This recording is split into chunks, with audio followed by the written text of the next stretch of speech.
even the PT trainers, the PT, what you call teachers, they need to be educated. And I feel that if these guys who the child is going to look upon, they need to be what you call educated first. Our dominance with cricket is so much that everything else is being sidelined. It's a cricket nation basically, not a sporting nation. Yeah. And there is no other story to be told besides cricket.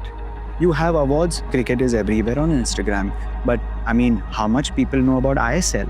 It is again football, which is played throughout the world, the Indian Super League. But nobody knows because there's no story to be told. Post exercise, many times you would see people just stretching out. It's not going to do anything for you that way. Really? Parents want their kids, focus only on one sport. That's the biggest mistake I have seen. In your experience, when you work with people who have everything, what is the one thing that they look for? Hello everyone, I'm really excited today because I have a very special guest with me. His name is Kayroze Pardiwalla, popularly known as Kelly. Hi Kelly. Hi. Welcome on the show. Thank you. And you come with a 16 plus years of experience Correct. in exercise. You've studied this as a master's. Yes. And you specialize in sports performance and athletic performance. So could you share with us what do you do and why do you do what you do? Sure. So thanks for having me here. I started this about 15, 16 years ago, and when I started this field, there was no what you call specialization with athletic development in the physical therapy domain in what I am right now in. It was just general what you call fitness. You go to the gymnasium, you probably do the normal workouts, those 3 sets and those 12 repetition, just generic what you call workout. I'm coming from a sports background. I used to play football. I used to play soccer a lot. And, I wanted to what you call see whether if I would change my workouts from what I used to do, whether I can perform better when I was what you call playing. And I would change my workouts and I would see that there are certain things I would what you call be much better at when I'm on the field compared to when I was doing the generic workout. So I started exploring more towards seeing on the internet, YouTube at that time, because in the early 2000s and all, there was not much of the awareness of athletic development. So through the medium of the internet coming in, I would probably understand how one needs to train for the specificity of a sport. So that domain became completely what you call different than the bodybuilding what you call domain. And that's where I what you call jumped, and I was little ahead of my time in terms of moving towards the development of athletes, how you need to train. And that is basically a special training. You don't train the way how you would train in a generic bodybuilding fraternity.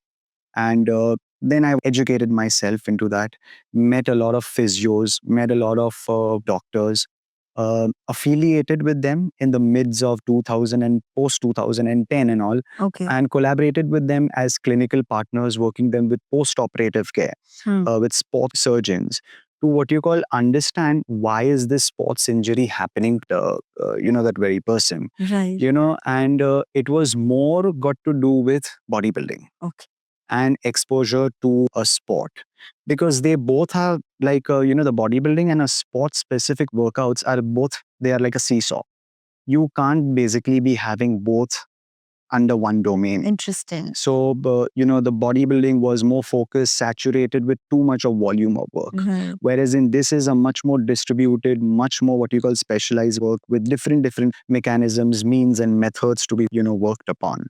And that was my area of interest, and that's basically what pushed me towards going towards athletic development. And that's what I have been doing since the past 5-6 years now. That's more got to do with developing youth athletes, developing elite athletes. Sports rehabilitation, post-operative care is also something which I do. Yeah. Oh. That's So I'm a national level basketball player, and I used to play the sport, and in our times we had nothing of this sort. Right. We just went with the flow and we played, and there was no like professional setup to help us with injuries or the way we train. So I think today we have people like you who've studied this subject, and this can really help our kids. correct. So please tell me, what are some key qualities that a youth athlete can develop, between the age of 6 and pre-puberty? What quality are we talking about here? So if you are talking about something like some kids are genetically gifted, Like speed is an innate quality. you know Either you have it or you don't. It can be trainable, it is trainable, but some kids who are predisposed to that kind of a quality will always have an upper hand. They are lucky enough, they have that gift. So when we talk about how do we develop, we need to scout that kind of a child. So scouting is very, very important in any field of practice. Say for example, if it is a soccer, you would probably see in that domain there are certain parameters, and you tick those parameters. Okay, that child has got good coordination, he's got good speed, he's got good cognitive understanding, good teamwork, good leadership quality. You would probably tick in soccer. Same thing with linear sprinting. If the child is like really very fast, doing 100 meter, so you would probably scout those what you call prodigies. But to develop the quality beyond a certain level, you need to what you call wait for a certain period of time for a child. So like the early specializations are done in many other countries also, like in gymnastics. You probably see it in acrobatics. Those are the early specialization, and the child have been imposed a lot of what you call, like the Chinese. You probably see they are what you call, their philosophy is more of imposing a lot of that communal kind of the ideology that you got to do that from the school time. They will pick it up from the school, just push it, they'll be crying, but you got to do that. Now that's also what you call counterproductive. Early specialization, if the injuries happen long term as the child grows, he may get demotivated because he doesn't have any other sports background besides only one form of what you call specific sport background, which is like gymnastics. So he would train his motor pattern, he would train his coordination, he would train his strength, everything very specific to that sport. But it's very, very important from the long term athlete development that they practice every sport.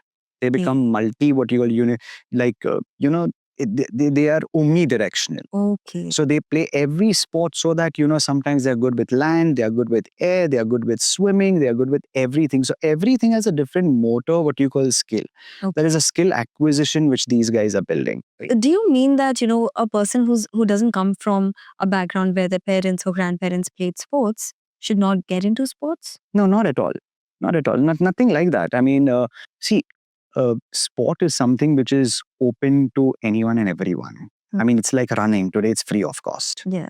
If you have the genes, the genetics, and you have the potential to make it big in any sport specific to that sport, you will be scouted. You would probably be trained. You would probably have those qualities to exhibit. And certain things after a certain point of time, after maybe 14, 15 years of their age, everything is trainable. Yeah. But certain qualities are gifted, like speed, as I said.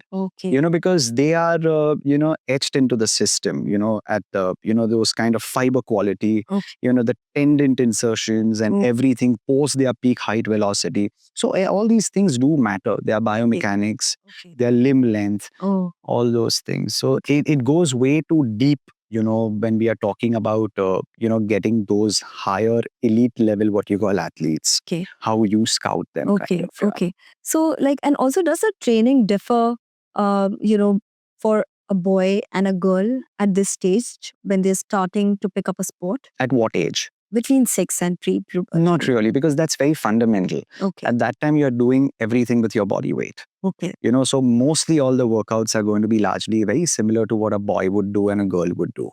So it's not, you're going to give them a specific relative weight to what you call overcome, like a barbell or something or the other. You probably, as I said, sometimes you would see these videos on Instagram. These Soviets probably would be doing it. The Chinese would probably do it. They would have the specialist exercise regime for weightlifting, like snatching, clean and jerks, and things like that. You would see those videos. But should you probably be doing, should you not be doing it? Again, it's a question. They have been doing it and they have been getting some of the best, what you call, athletes out of there, at the very Olympic level. So, I mean, there is no right or wrong. There is no right or wrong. But if you ask me, at the age of 6 to about 7, 8, I would still stick to body weight training, fundamental, workouts, giving them to do whatever they can in every area of, sport they can play. Skating is there. football is there, cricket is there, Just ocular explore. control. Yeah, exactly. Table tennis, which was going to improve his reaction time. Everything is very, very important. His ABCs, agility, balance, coordination, all these things are very important, which are going to be built at that age. Okay. And then later on, as he becomes 8, 9, 10, as the lung capacity increases, the cognitive understanding improves. Neurologically, he develops. When the peak height velocity comes in the very closer to the pubertal age, that's when you can probably start now exploiting these kids, because that's where you need now these guys are developed. Now you can probably push them with anaerobic, what you call exercises, alactic, what you call movements, fast speed work. So they can take that load, that stimulus. Yeah.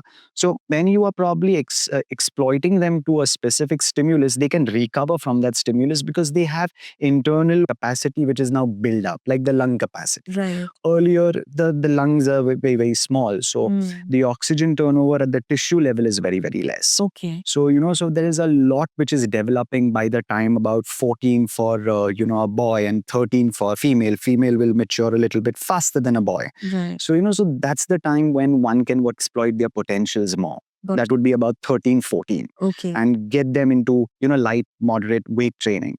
You can impose external loads on them. That's the time you would probably want to, but not at the age of around 6 or 7 or even 8, I would suggest. Okay. Yeah. According to you, what are the biggest mistakes our parents make or coaches make in the youth athlete development? I think that the parents want their kids to what you call, focus only on one sport. That's the biggest mistake I have seen.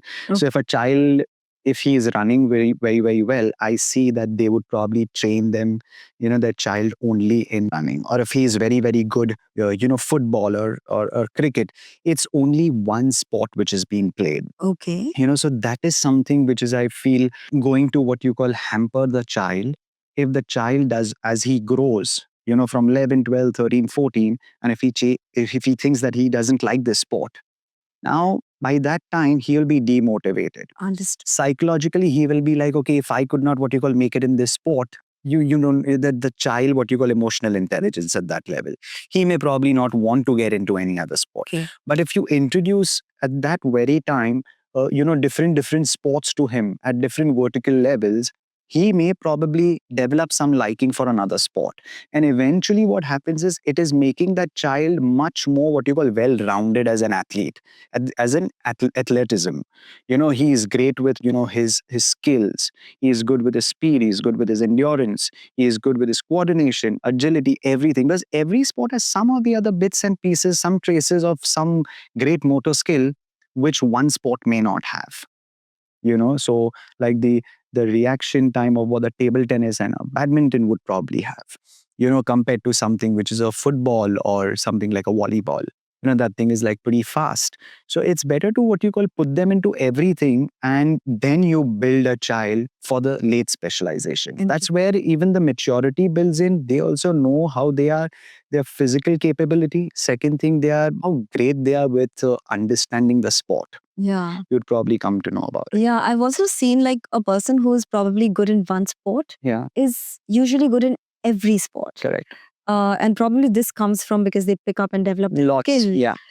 So how important is movement selection, for athletes, Okay. depending on the sport that they pick? Okay, can you define what do you mean by movement selection? Like the kind of exercises that they are given, like running or strength training or bodybuilding. Okay, that is very specific to the sport. So that your question is, and for that reason, the coaches need to have a lot of domain understanding of what they are doing. And this is something which lacks in India. Okay. We just don't have the culture in the school, basically, to have SNCs, to have youth development programs over here, in India. Whereas in the West and all these other Australian, those continents and countries, they have it from the school. So our PTs also are not what you call, it is an option basically. It's not a compulsion. So I feel that if it is even, in the education system, if it is being taught to a child today, what very basic physical fitness is from 6, 7 standard, there will always be a trace in his mind. So if he's sitting, say for example, and having a something with his parents, and something is not right, but he's been taught in the school, he'll always counter question today's child. Right. That why is this thing? They're very curious why. Right. So this kind of a thing is not there in India. Okay. And I feel this is the most important thing for us to what you call have not only knowledgeable what you call coaches, administration, stakeholders need to be involved in that part of it. Even the child would be much more what you call knowledgeable. So for your question, the answer would be it is important that one needs to have the domain understanding of what's special training they are going to do for the specificity. And those workouts are going to be a little bit different. They are not going to be like bodybuilding. They are going to be subjected to, if you are playing soccer, you need to make sure that there is a component of aerobic, there is a component of anaerobic, there is a component of coordination, agility, strength, jump, reactive, ability. There are so many things what you call in soccer. Same way like you would take it in track and field. Like you are doing 100-meter, it is a linear sprint. That guy is running from a block to what you call 100 meters. Now, their training is very, very different. I would consider a track and field guy compared to a team sport guy more of a specialist. This guy would be more of a generalist, because this guy is going to train very specific to very heavyweight training, force development on the ground, because he needs to move very, very fast. He needs to move with extreme fast velocities. Whereas in football, it's not that basically what he's going to train. Yeah. Here, he requires a lot of thinking about where he's going to pass. He's going to take a time just for that moment. He requires a lot of cognitive understanding, team building, kind of team leader qualities. He needs to probably also have speed, but not as what this guy is going to probably have as a track and field guy. So everybody is going to have a different set of what you call workouts, but fundamentally majority of the methods which you are going to use year and year is going to be largely the same. Only the intensities, the weights, the rest periods, what are the other nuances are going to change. But fundamentally, at every what you call level of sports specific exercise, your squat would remain a squat, your deadlift would remain a deadlift. Yeah, sure. But you would change certain what you call things in it. Yeah. Either it could be the intensity, it could be what you call the volume, it could be sometimes you would probably taper it with something else. Some exercise, some complex training you would probably get in. So those are the things which are going to be individualized over here. Yeah, sure. And then it depends how you periodize this plan, Right. because that's also a very, very important thing Yeah, sure. in physical fitness. Yeah. So parents today, they are very involved when it comes to their children. They want to give the best kind of training, introduce them to different sports. That's true that schools today don't have the youth program or youth development program, but parents are very invested in it. However, we don't know as parents where to go for a proper youth development program. Yeah. There are experts like you who work on this field, but we don't know where to find them. So, what are the different options available today in India? So see, there are, in my opinion, the options are very, very less. In Bombay, we probably, I have just started working with a training academy called Soccer School of Excellence, and we probably plan to get a lot of different camps and everything now introduced with, from the 6 years to what you call 19 is the age what these guys have for their soccer, what you call, age. And every quarter, we are going to have these speed camps where we are going to develop certain speeds, some certain qualities. And for, from the nutrition point of view, getting the parents, aware about what they need to, what you call, do. Because I see many times post what you call work also at many, football grounds. Once the kids are what you call done with their game, these guys are having what you call vegetables. They are having, wafers. They are having what you call chips. They are having fruity, so there's a lot of awareness to be what you call build. True. So this awareness is going to be built by, having a great like long-term athlete development programs in the school. Yeah. And as I said, it should not be an option. It should be a compulsion. Absolutely. That even the PT trainers, the PT, what you call teachers, they need to be educated on that. Because see, today resources is, you have a lot of resource. Yeah. in many ways you can educate yourself. Yes. And I feel that if these guys who the child is going to look upon, they need to be what you call educated first. That's true. That's very, very important. I mean, you have internet, but you really don't know how evident that information is. Even when we talk about a research paper, there are so many research papers today's time. There are, like, if you probably read a really good scientific what you call book, which is written by some really great authors. In the appendix, there are all the journal articles from which he has basically culminated that chapter. True.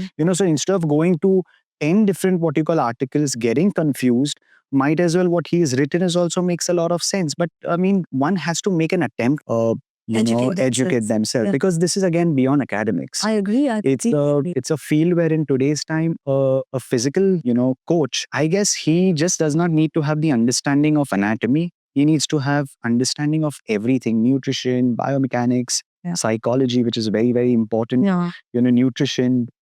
So it's a wide spectrum of knowledge one needs to get. But at the very basic school level, one needs to what you call create a really good curriculum for long-term athlete development, and it should be a compulsion. Right. They have to what you call do that for the child, because today with every kid is so exhausted with going from 6 o'clock in the morning, they come back by about 6 in the evening, 7, they're half exhausted doing so many things, so many tuitions and everything.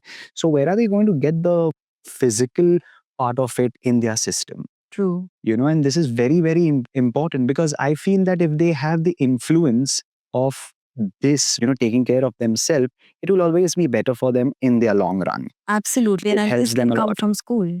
This Yeah, needs to come. Absolutely. But having said that, what role do you think biogenetics play in athletic development? And, what are the things that one can do?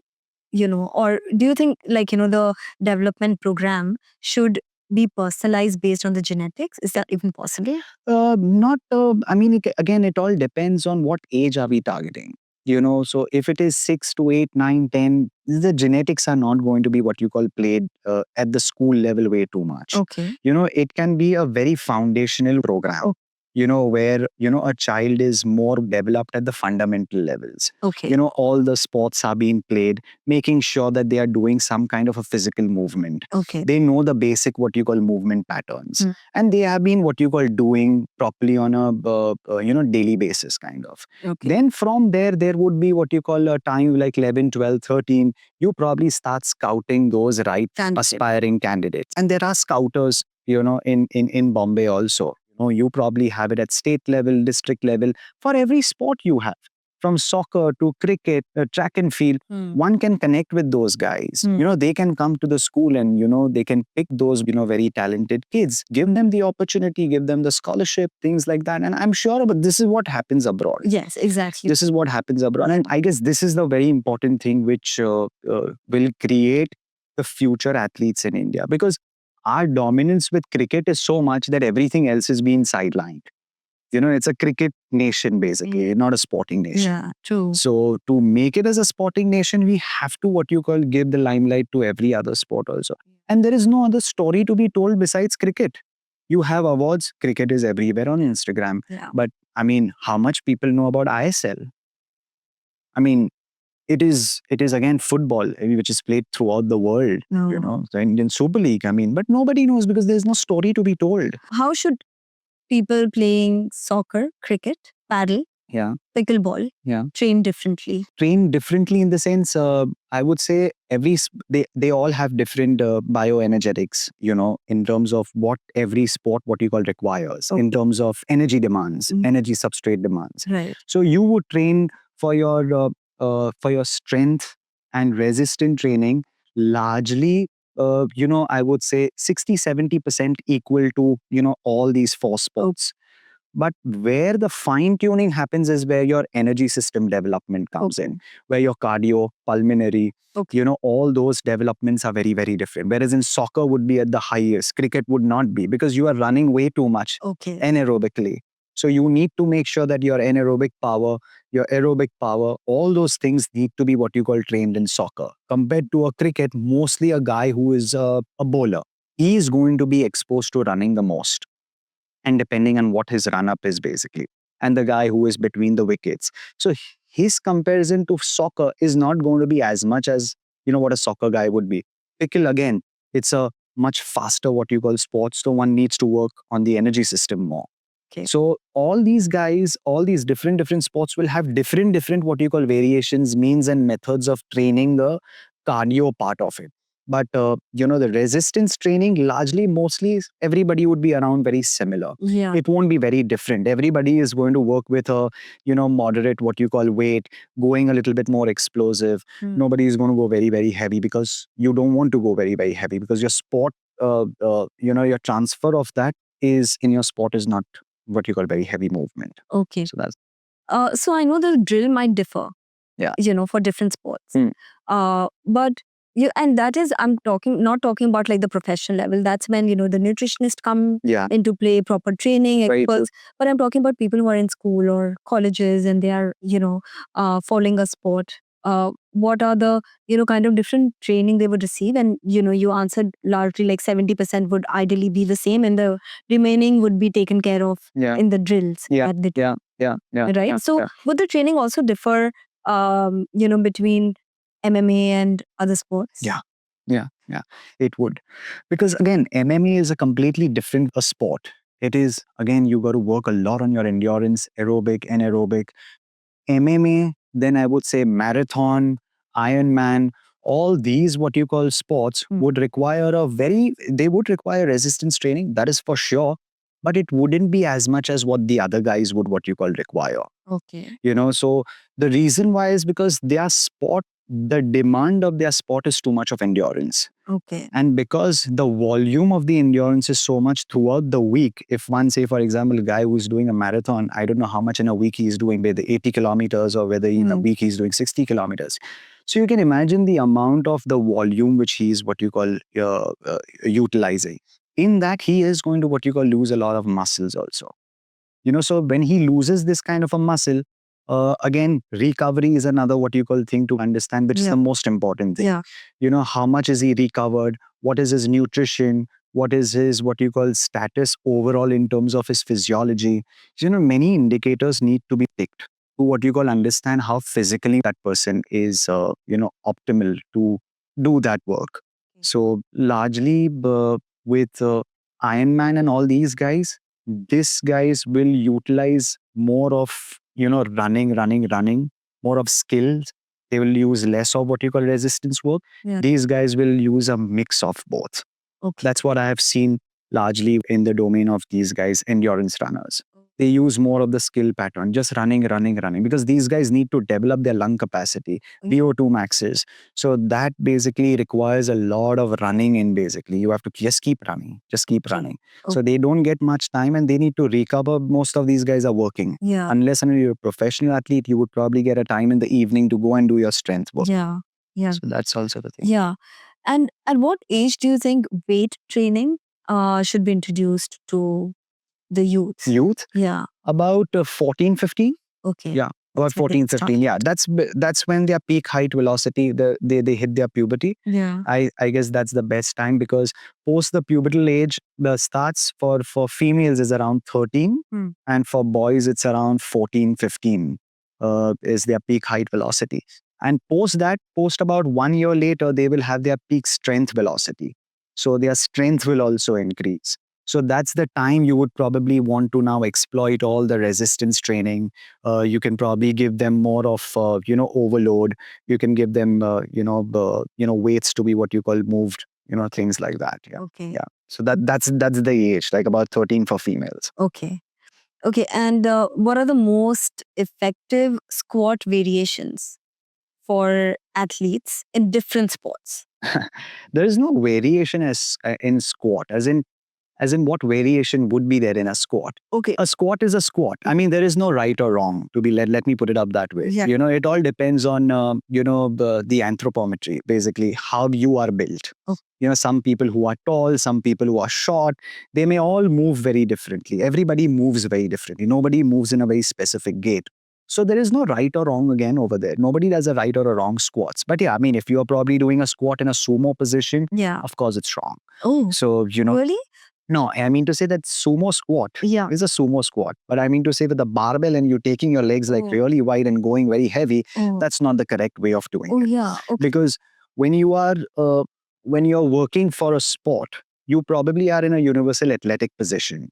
Okay, so your stance is not very, very wide. Yeah. And you don't go very, very deep. To even jump, you're not going to go really very deep to jump. You're going to go a certain level to what you call jump. So you train yourself in those specific patterns of movement. Okay. You don't need to exploit anything more than what your specific demand is. Yeah. So you train in those biomechanics, proper what you call angles. That will be much better transfer to your what you call sport. Okay. So the variation wise, I mean, the squat is a squat. Okay. You probably do it with the bar. I mean, I would always prefer you doing a squat with the bar because it also helps your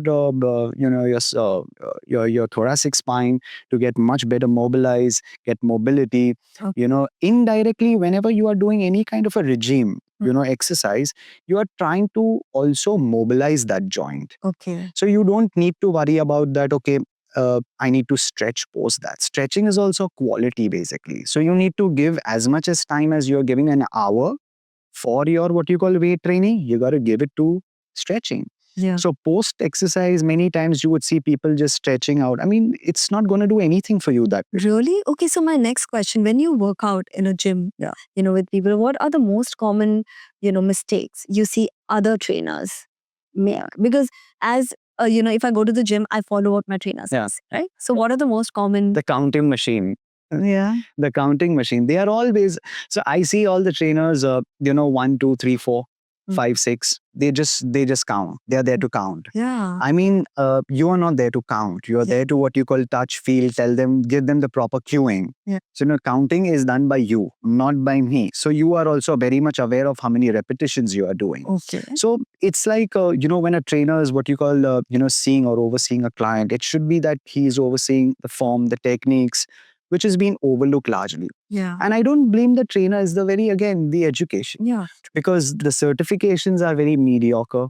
They are what you call, the certifications which we have are all again traces from different philosophies of maybe it could be the Soviets, could be the West, could be now the Australians. They all have what you call bits and pieces and they have made a certification. Yeah. Now, post the certification is done, you've got to what you call learn more.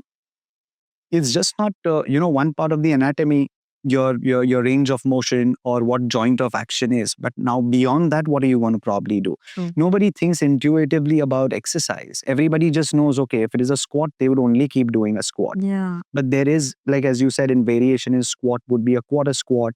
There would be something like an explosive squat.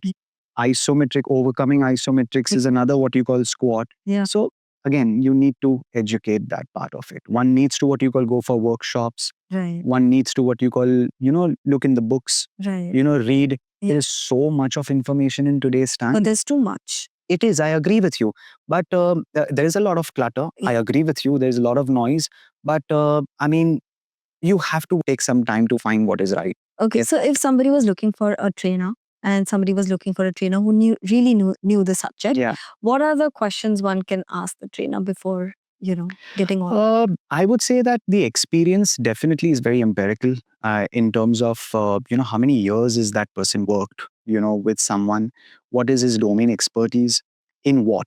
What does he specialize in? Whether it is bodybuilding, whether it is what you call sports specific athletic development. So these are the questions to be asked. You would also come to know about, when one probably trains you, how intuitive those what you call exercises are. Are they a little bit different? At times, because I remember when I would probably do certain what you call movements in a gym, people would just probably, the trainers would watch that and they would probably think that what is this guy doing? But I don't know whether he knows that what that basically quality I'm building in that what you call client. Yeah. Why am I doing it? What is the reason? These are some few things you would probably ask those guys, whether to understand his domain expertise, you'll have to first know where he is coming from. Okay. How much does he know about that specific Subject. more than subject is that sport also. Because every coach, specializes with one sport. Oh. A great coach. Okay. Nobody what you call specializes with what you call every sport. Okay. Honestly, so far, the trainers I have worked with,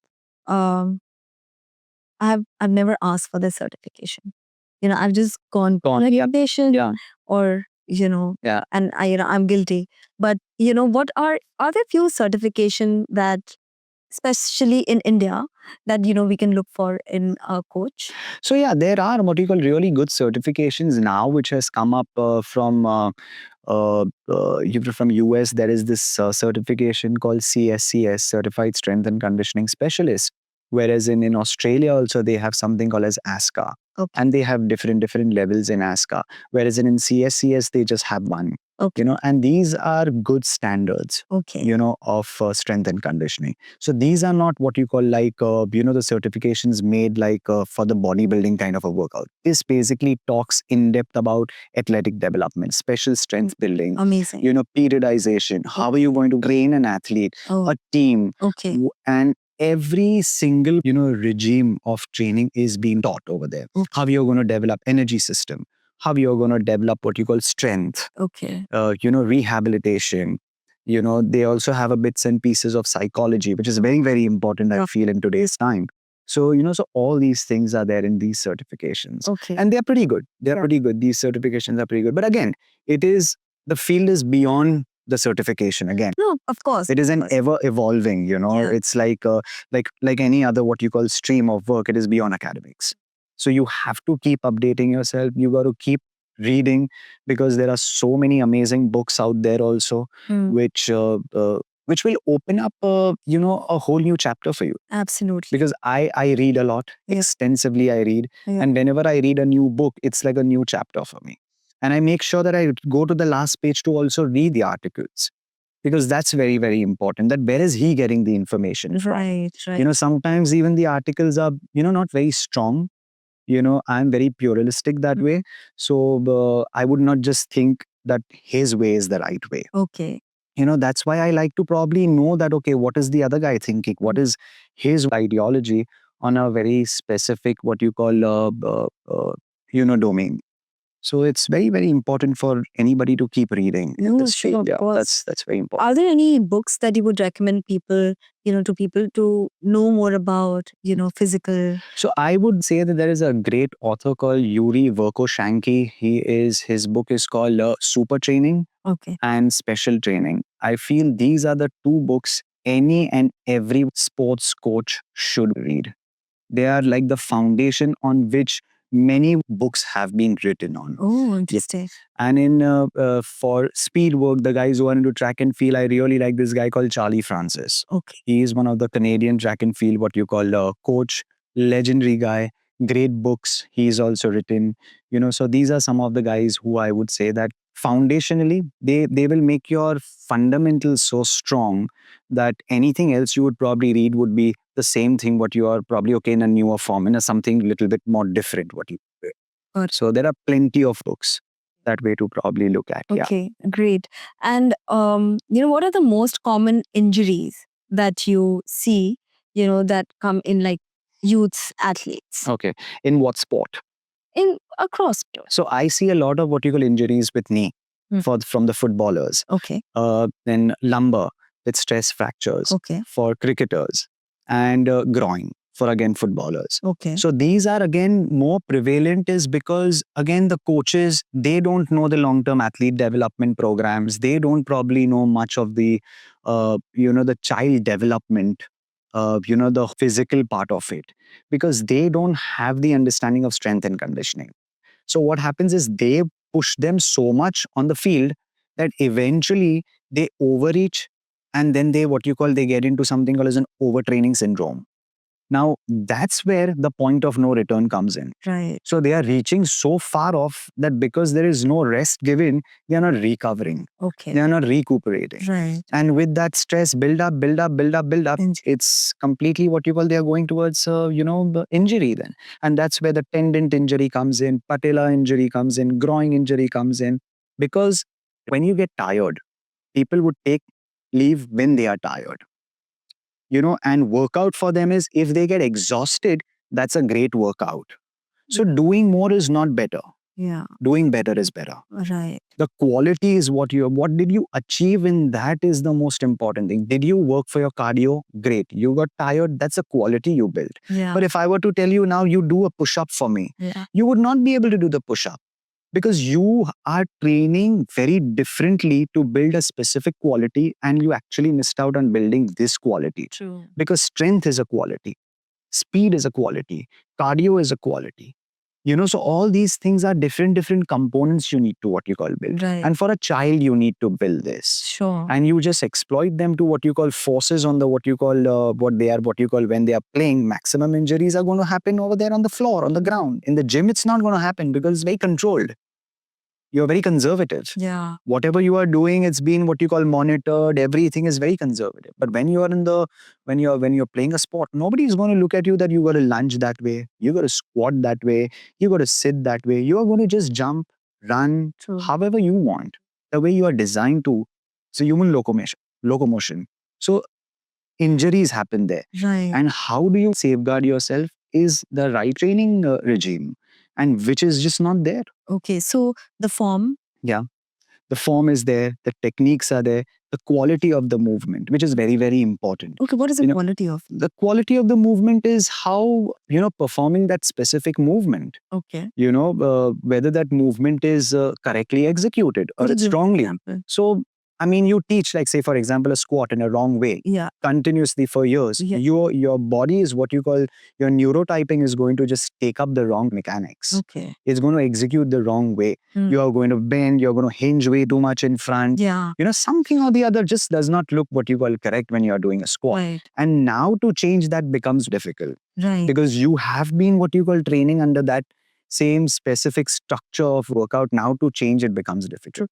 Many times I see that, the scheduling of the day workout is sometimes the strength workout is done in the morning and then the kids go out, do their football. It has to be the role reversal. Okay. So the play has to happen first and then comes your resistance. It should not be the other way around because that's where you're probably breaking your muscles more. Your central nervous system is also getting too fatigued if you are going to use very, very heavy weights. So it all depends that what you are probably doing. So all these things require a lot of structured athlete monitoring. And that's very, very important. That is important because I remember I was playing paddle and then, I injured, I got a tennis elbow. Okay. And I think that could be because before I went to play paddle, I would go to the gym and do some workout. Yeah. And so that I could hit the ball. Because what happens is that when you are going for your workouts, you are largely working with concentrics in the gymnasium. Yeah. Okay. So it shortens the muscle. Yeah. Now, when you are going to what you call go and you're going to go for the paddle or you're going for any racket sport, when you're going to increase the velocity of the movement, it requires that the stretch, that reflex basically. Now, it is in a contracted position. Now, all of a sudden, when you're going to give him to mediate that movement, it's not ready for it. So again, if you would have trained yourself to do something like that, it may have probably help you. Yeah. Should you be doing it that way? No, you should not be doing it that way. Okay. So again, that's where the science of, correct, how you are going to take your exercise, what will be your every single day, your routine. If you're playing paddle, what time are you playing? What time will you go for your what you call exercise? Whether you even require your exercise on that day, or whether you would do some skill work on that day, or you will work on your energy system, or you would do just rehab, or work on your flexibility. It all depends. It all depends on what basically is your, your per day, what you are playing kind of. If you know that you are playing 3 times in a week, I would say the days when you are playing, because you're not an athlete, you should give that day only for that play. Got it. Not go to the gym. Let your body completely recover. Right. And next day, if you feel that you are completely sore or you just don't have the motivation, take a breather. Right. Just go for a swim, just go for a walk. You don't need to go into the gym just because you're mentally tough that, okay, I need to. Now, that's where you are going to probably create injury. Partial injury, because you're not recovered from yesterday's workout. Yeah. Because there was no great nutrition, there's nobody monitoring all that stuff. You don't know what is basically internally your physiology speaking to you. So that less of awareness people, want to exploit more. And that's where the injury is. Injury is basically the etiology is what? The cause is what? Because it's lack of recovery. Right. So what is the number of, is there a rule book? What is the number of days one should give to recovery in a week? There is no rule as such, but the recovery, I would say that at least if you're doing 2 times a workout, it's a Monday and Tuesday, take a Wednesday off. Okay. Take a Thursday, Friday, Saturday off. So, but it all depends again. What is the type of training do you do? What is your load? Okay. If you are what you call working out way too much, if somebody is working out for, like, say, for 1.5 to 2 hours is his what you call workload, the session load. You know, I would not what you call put a very heavy what you call work in the morning also if he is going in the evening, or vice versa. And then I would probably see on his HRV stats, I would probably see his training stats through the athlete monitoring dashboard, which I have, that what is his physiology saying. Then I would have a questionnaire sent it to him in the morning, which he needs to what you call write out, whether how ready he is to what you call work out today. Okay. Whether he feels that he can work out today, or whether he feels a little bit what you call less in energy. So many things, your body will speak to you at times. You just have to listen. You just have to listen to it rather. Okay. And best recovery is sleep. True. There is no better recovery, because most of the people, even with their paradoxal sleep, is most of the time thinking about something or the other, and they don't get really good sleep. Something or the other, they take work, when they are sleeping. So the sleep quality is also very what you call poor. The sleep hygiene is bad. Right. So, like 4 hours, 5 hours, you probably sleep. And then again, you got to go up, you got to play the same intensity what you played. Of course, it's going to what you call create a lot of stress in your body. And then there is a lot of inflammation. Your CRP goes high, and all the cortisol to testosterone ratios are what you call haywire. This is where you are going to what you call get, injured. Yeah. What is the science behind cool down? Science behind cool down is just, you getting your, whatever the stimulus you have created. If you are in the gym, you are working out for, say, 45 minutes, just go on a treadmill, just walk for some time, and, get your heart rate slow. So you get your core temperature back to to its normal, what you call. That's basically a cool down. Generally, the cool down is, giving in when you are doing a very high intensity work, like a 10 minutes, 20 minutes, or 15 minutes of a cool down, just to get your heart rates back to its zone 1. But with a moderate intensity workout, you probably don't need a cool down. It all depends on what is the intensity and the volume of the day. For example, somebody who's playing sports like soccer or cricket or any racket sport, Yeah. and they cool down. Yeah. Whenever I was playing, cool down was a must. Yeah. Why was that needed? So the cool down is given for, if, say, sometimes when you are what you call running a lot, there is a lot of lactate which is being developed in your body. Okay, just to remove those lactates, you probably would just go and do some very light walking, so that the oxygen can what you call get into your body more, and at the tissue level, there is no disassociation between the hemoglobin. So they probably would start removing those lactates back again. So that's why you probably, after a lot of aerobic or an alactic work, you would probably do the cool down kind of, or a little bit of a stretch kind of. Okay. And what is the difference between stretching and mobility exercises? I would say both are what you call very similar, because see, flexibility is joint specific. If somebody can do a split, that does not mean that that person is very flexible. Really? Yeah, he may be flexible at the hip, but he may not be flexible at the knee. So flexibility is very much joint specific. So when we are talking about mobility and flexibility, they both are what you call very similar. They both compensate each other. If you're flexible at a joint, you will have a good mobility. Okay. If you're not flexible at a joint, you are going to probably be a little bit rigid. True. But again, hyperlaxity is also counterproductive. Because if you are hypermobile, that means you are going to have a little weakness in that joint. Oh, really? Yeah. Okay. Like a contortionist or people who probably get into those bags, they may look what you're pretty funny. But that's basically, that's not a good sign, because they are pretty weak, that way at the joints. So if he were to what you call play a sport or anything where you require rigidity, he doesn't have that. Oh, okay. So that's why you probably do the strength. Okay. You do the resistance training to build the tissue strength, the ligaments, the tendons become more stronger, the muscle becomes strong. Okay. That's the whole thing. Okay, great. And what, according to you, does sleep, massage, and chirotherapy play in recovery? And how often should one do this? So, where I used to work earlier, we used to have cryotherapy there. And we used to get really good feedbacks from people. Okay. Now, I don't have much understanding on the cryotherapy, to be very honest with you. But people would do it at least about 2 or 3 times in a week, and they felt that their soreness would come down like really very fast. Yeah.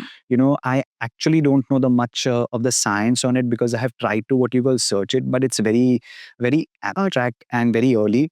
But largely therapeutic wise, massage is great. Okay. Massages are great because what happens is that as the myofascia becomes more tight, as you keep the soft tissue release helps it what you call release. Okay. That's very very important. Okay. So massage is great, but sleep on my recovery priority wise, the sleep will be the most important.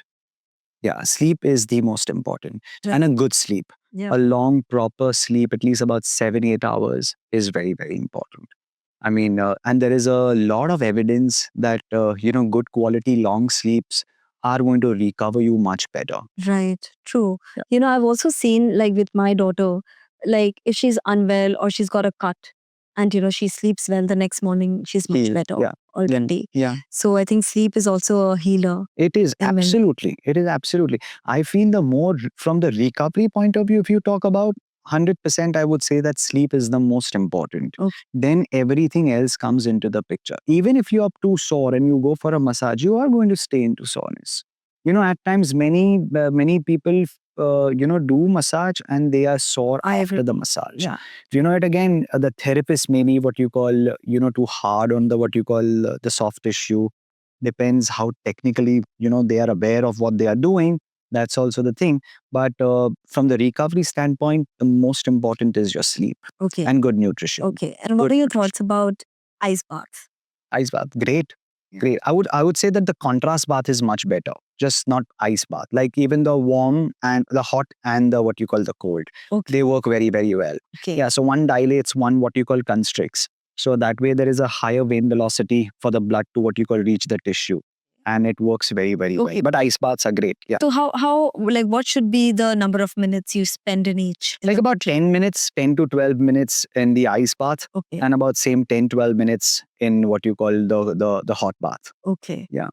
Anyway, so it's a contrast basically. You go here, you come back over here, but you should have the availability for that. Right. So many places is only the cold bath you probably have. But even if you have cold bath, it's great. It's great. It's very, very good. But again, these are all modalities. You can try it. They work. But I really don't know a very strong, what is the efficacy of that? Because there is a lot of research needs to be done, whether it is it really helps. Okay. There are all these stadiums nowadays having these ice baths and everything. Yeah. But nothing better than sleep and nutrition. Yeah. They have become so important in today's time that even in any institutes, after the sport or once you are done with your game, nutrition is the most important thing got to them. Okay.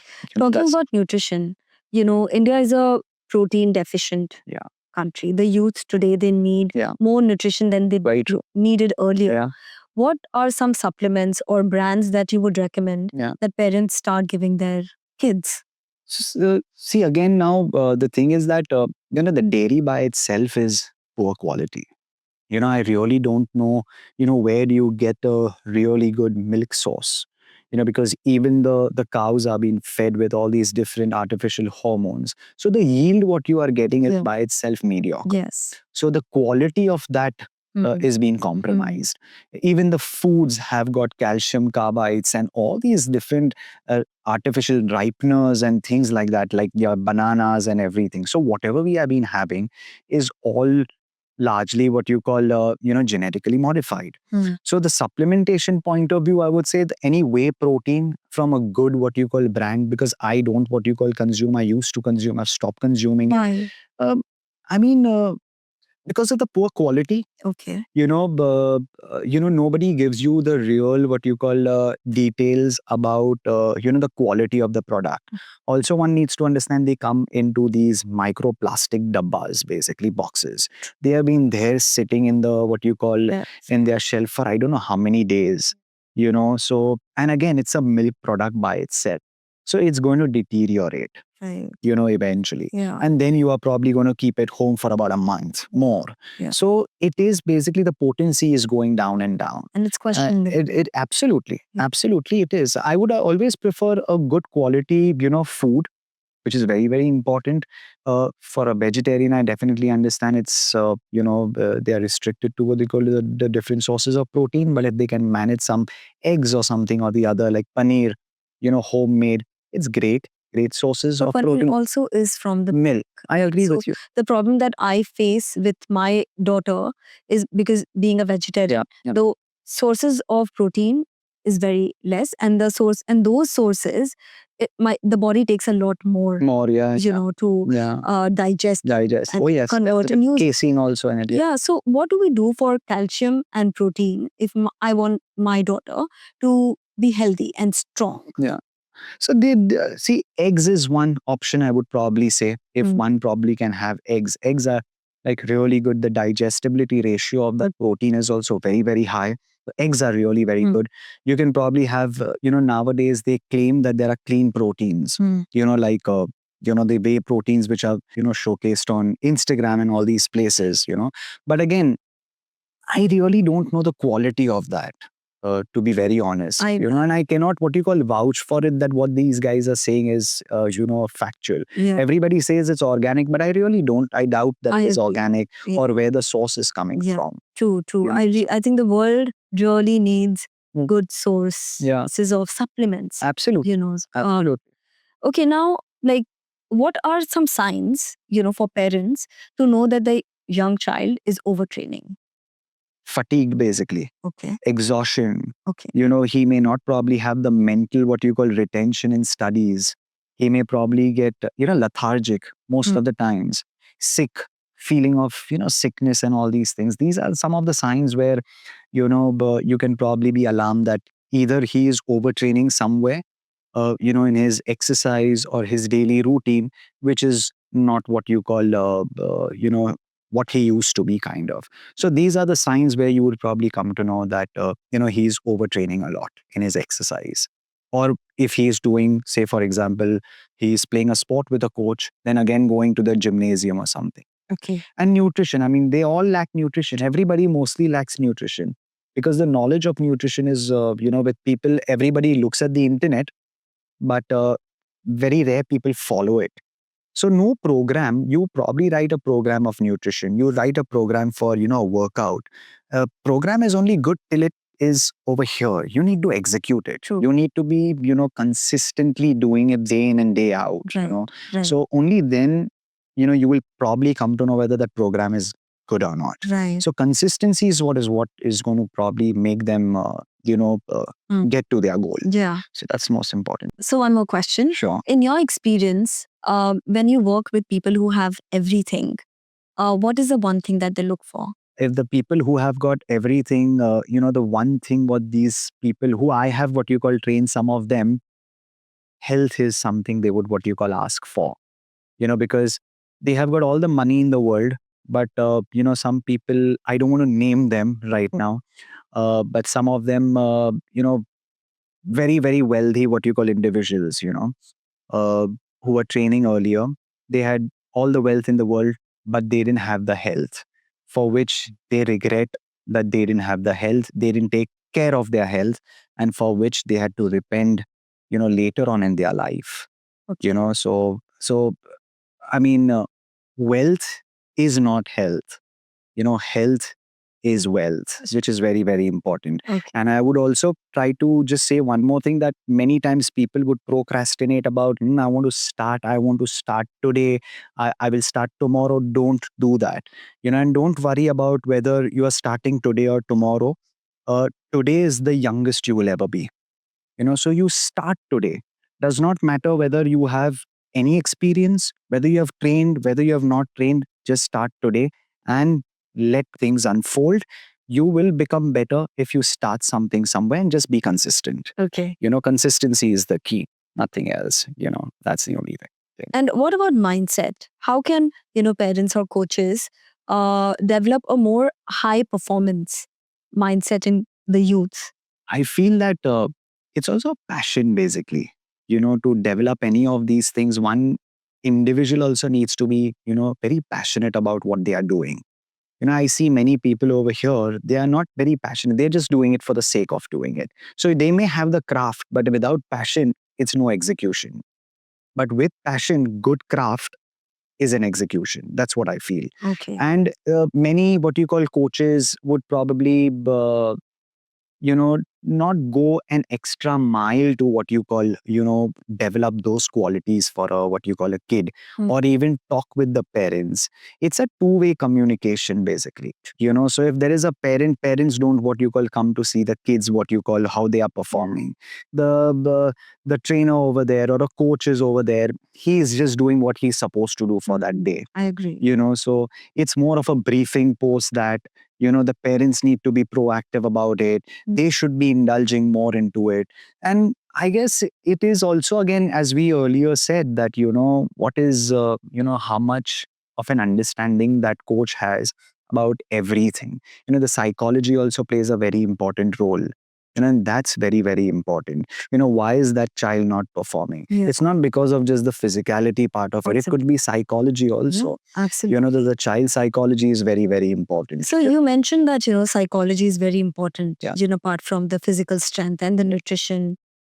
What are few psychological traumas or damages or, things that you notice in the youth today that should be taken care of and addressed?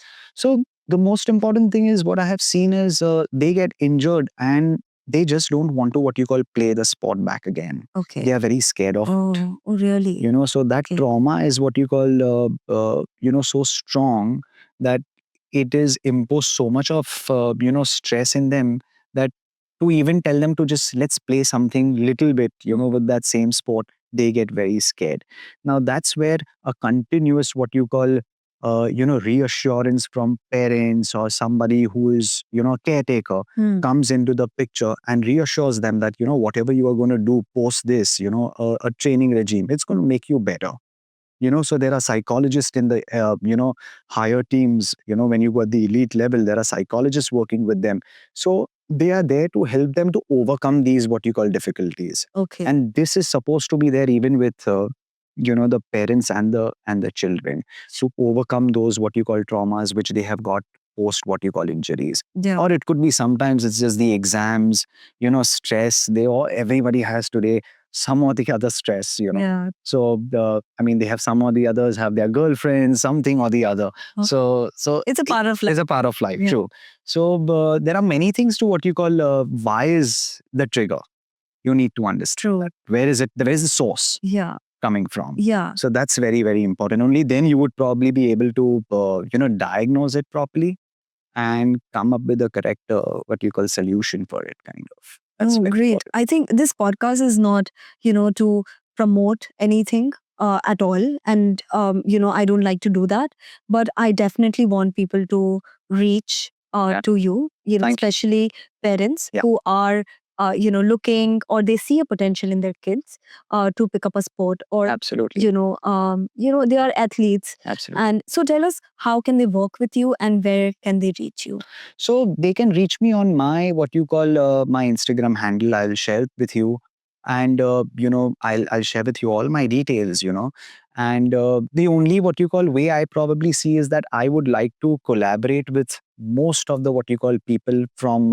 I'm very instrumental in getting the long-term athlete programs at school levels. Okay. And I want to reach out to the maximum amount of stakeholders, maximum amount of administrators, school principals, who want to what you call explore, what exactly is it, because it is there in all the other countries.